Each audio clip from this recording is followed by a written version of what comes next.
দেখা যাচ্ছে না। ও দাঁত দেখো গো, কি বাবরে।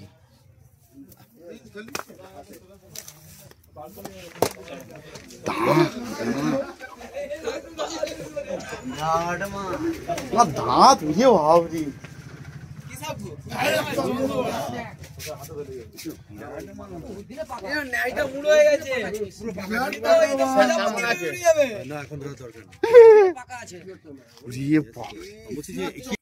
নমস্কার, আমি Malay Ghosh, wild life rescuer.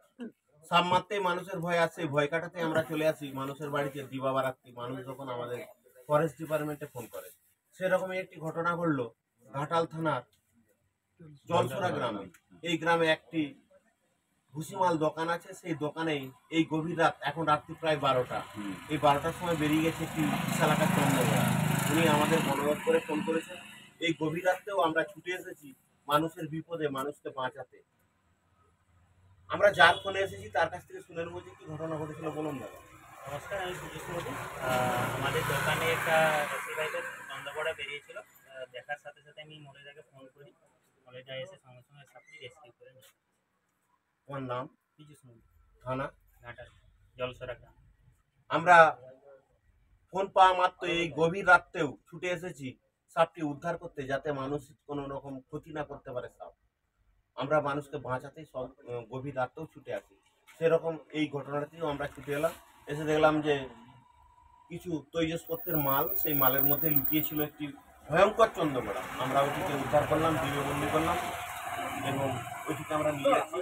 আমরা কালি রিলিজ করবো গভীর জঙ্গলে এবং মানুষকে সচেতনতা বার্তা দিয়ে গেলাম। হাতে কাটলে কি করবেন, কোথায় যাবেন, আমরা কাল রিলিজ করবো। এই তো এবার কাছে এই তো দেখাচ্ছে। একটা না দুটা? একটা। মুখটা ধরবে তো? আমি মুখটাই ধরে নিচ্ছি। তাহলে তো আর ভয় পাই না, আমাকে ভয় পাচ্ছে বিরাট। ভয় পাচ্ছে? আমি তো হাতে ধরে আছি। এই তুমি কাছে থাকবি। রে বাবরে, রে বাবরে, তুমি আমার কাছে থাকবে। রে বাবরে, রে বাবরে, দেখা যাচ্ছে না। ও দাঁত দেখো গো, রে বাবরে।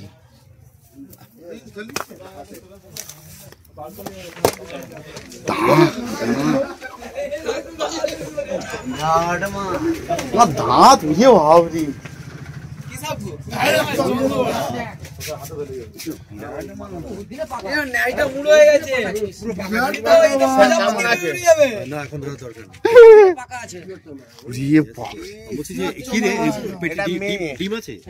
না, এটা মেয়ে। দেখি এটা মেয়ে। পুরুষটা আছে সাইডে খসখসে গা। কাকা হাত দিলে ঠান্ডা বলেও কি হবে, এরা সব থেকে পরিষ্কার। সব থেকে পরিষ্কার এরা, চকচক করছে। আরে আমি হাতে ধরেছি। কত ওজন মনে হচ্ছে? কেজি 3 হবে। কেজি 3? মোটা দেখো না। না ধরবো নি। করছে দেখেছো? ওই তো দাঁতগুলো। না, এটা হচ্ছে 1.5 ইঞ্চি দাঁত। দেখবো কিন্তু যেখানে ধরে আছে ওর আর কিছু করার ক্ষমতা নেই।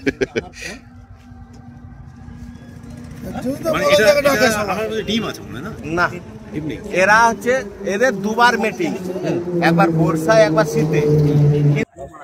সাপে কাটলে একটা ডাক্তারি ভাষা, রাইট, চিকচিক করছিস যে রে মালটা। সাপে কাটলে একটা ডাক্তারি ভাষা, রাইট, রাইট মানে ঠিক একটা সবাই জানে। একটু চুপ করুন। আর হচ্ছে রিঅ্যাসুরেন্স, কাউকে সাপে কাটলে তাকে আশ্বস্ত করুন যে সাপে কাটা বর্তমানে কিছুই না, আমরা হসপিটালে গেলেই বাঁচবো। মানে আতঙ্ক থেকে দূরে রাখতে হবে। দ্বিতীয় অক্ষর আই হচ্ছে ইমোবাইলাইজেশন, ক্ষতস্থান নাড়াচাড়া চলবে না। তৃতীয় চতুর্থ অক্ষর হচ্ছে জিএইচ মানে গো টু হসপিটাল, আপনাকে যেতে হবে গোল্ডেন সময়ের মধ্যে ঘাটাল হসপিটাল। লাস্ট অক্ষর টি হচ্ছে সব থেকে গুরুত্বপূর্ণ, টেল ফর ডক্টর ফর ট্রিটমেন্ট, মানে কোনো একটা রুগীকে এই জলছড়া থেকে ঘাটাল হসপিটালে নিয়ে আসছি, যেতে যেতে যা সিমটম মানে লক্ষণ ডাক্তারকে তুলে বলতে হবে। যেতে যেতে লক্ষণ বলতে কি, চোখ বুজে আসতে পারে, গা বমি বমি করতে পারে, পেট চাপ দিয়ে রক্ত আসতে পারে, এইসব লক্ষণ ডাক্তারকে খুলে বলতে হবে, কোনো পাবলিককে নয়। সাপে কাটলে পাড়ার লোককে বলা চলবে না, পাড়ার লোকই মেরে দিবে। পাড়ার বিভিন্ন লোক জুটবে, তারা বলবে কি, কালকে একটা ঘাটালে সাপে কেটেছিল, ও মারা গেছে। এই যে নেগেটিভ কথাবার্তা সাপে কাটা রুগীর কাছে বলে ওর হার্ট অ্যাটাক হবে, মানে সঙ্গে সঙ্গে ও কিন্তু মারা যাবে ভয়ে, আতঙ্কে। তাই সাপে কাটলে কখনো পাড়ার লোককেও বলা চলবে না। সাপে কাটলে 3টে জিনিস: নাম্বার 1, 100 মিনিটের মধ্যে নিয়ারেস্ট ব্লক স্বাস্থ্য কেন্দ্র। নাম্বার 2, ক্ষতস্থানে গিয়ে বাঁধন দেবেন না। নাম্বার 3, কখনো পাড়ার লোককে বলবেন না এবং ওঝার কাছকে যাবেন না। ওঝার কাছকে গেলে আপনি আর আপনার তোমার কথা ওঝার কাছকে যাও, তাহলে আপনার পরিবারের মুখ আর দেখতে পাবেন না। বলে যা ফুটো করা নাই কিন্তু টিপাটা, হ্যাঁ এখানে ধরেছে। আর কি বুঝবে, বলে যা ফুটো করে দেবে। আমি করে নেবো। আমি কোথায় কি বললাম যে আমি টিপাটা আনলাম, ফুটো করা নেই, ওই জন্য আমি করে নিচ্ছি রে বাপ। ওটাই বললাম। বলে যা